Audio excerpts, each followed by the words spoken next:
మతం పేరుతో భారతదేశాన్ని ముక్కలుగా చేసింది ఎవరు? జిన్నా అంటే ఒక ముస్లిం.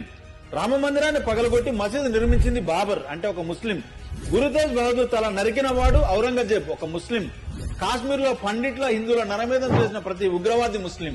ముంబైలో బాంబు పేలులకు పాల్పడిన వ్యక్తి దావూద్ ఒక ముస్లిం. భారత పార్లమెంటుపై దాడి చేసిన అఫ్జల్ ఒక ముస్లిం. గోధ్రాలో కరసేవకులను సజీవ దహనం చేసిన ప్రతి జిహాదీ ముస్లిం.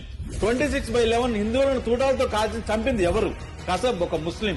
అమర్నాథ్ యాత్రను నిషేధించాలని డిమాండ్ చేసిన గిలానీ ఒక ముస్లిం. 15 నిమిషాలు పోలీసులు పక్కకు తప్పకుంటే 100 కోట్ల మంది హిందువులు నరికివేస్తానని బహిరంగంగా శబ్దం చేసిన ఓవైసీ ఒక ముస్లిం.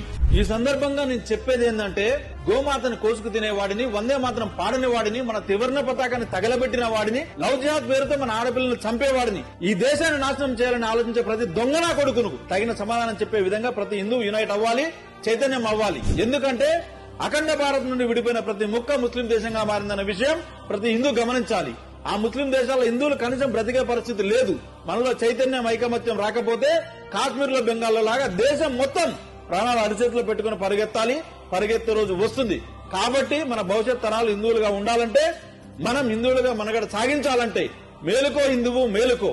ఈ వీడియో కనీసం 10 మందికైనా పంపించండి. హిందువుల్ని ఏకం చేయండి. జై శ్రీరామ్, భారత్ మాతాకి జై.